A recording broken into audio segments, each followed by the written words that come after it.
In Asia markets, in mainland China held on to earlier gains during today's trading session. The Shanghai Composite rose 0.93%, while the Shenzhen Composite advanced to 1.628%.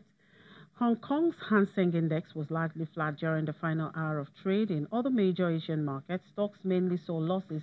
Japan's Nikkei 225 fell 2.06%, while Topix Index saw losses of 2%. In South Korea, the Kospi shared 0.44%, and in Australia, the ASX 200 fell 1.8%.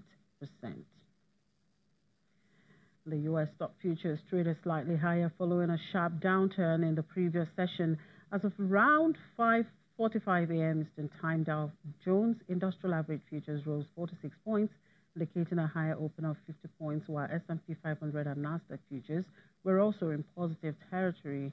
In earnings news, home improvement retailer Home Depot will report results before the bell, while cannabis firm Tilray posts its financials after the bell. On the data front, federal budget data and senior loan officer survey figures are due at 2 p.m. Eastern Time. Let's look at what's happening in the world of commodities and talking about global cotton production. Of course, for 2018 and 2019 is forecast to be 119.4 million bales, down 3.5% from the previous season, but up from the February 2018 forecast of 117 million bales. In the meantime, prices of cotton is set to have declined month to date. Well, let's get a sense of what is driving this commodity asset now. I'm being joined by one of the research analysts with financial derivatives company, Desola Sumoni, joining us from the UK. Hello, Desola. Good afternoon.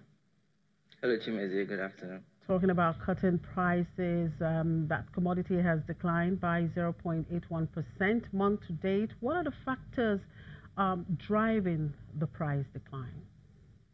Right. Thank you for the question. What we are seeing is a combination of factors driving the price decline in cotton. One, we are seeing ample supply.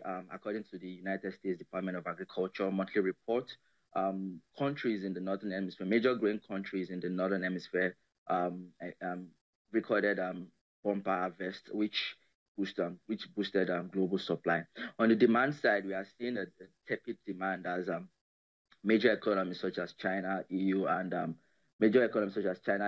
United States recorded a decline in GDP growth for Q3, which was reflected in IMF that revising the GDP growth for 2018 and 2019 downwards. So usually what happens when we have downward revision is that we expect demand for household demand for clothing, textile, and household materials to decline, and this has fed into the demand for cotton. So these factors are weighing on prices.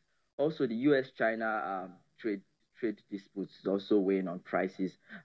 We are seeing exports from the U.S. to China decline 12% year on year. Also, exports to Turkey, which is one of the major consumers of cotton, declined 46% year on year. So these factors are what is weighing on prices.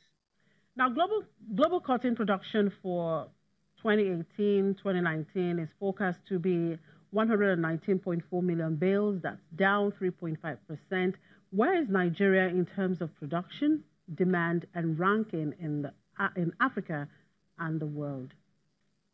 It might interest you to know that prior to the discovery of oil in Nigeria in 1956, I think, cotton used to contribute about 25% to GDP.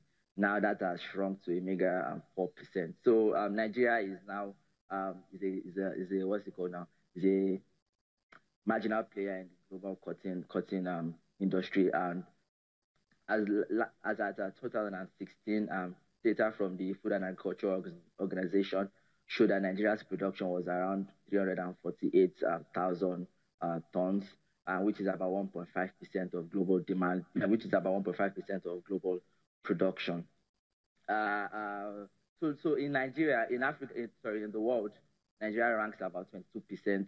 Is the 22nd largest producer, and in Africa we're about the 6th largest producer. And this is because of, first of all, the boom in the oil industry, and then some other domestic factors such as low yield for farmers, so the yields for farmers were really, really low, so that discouraged them.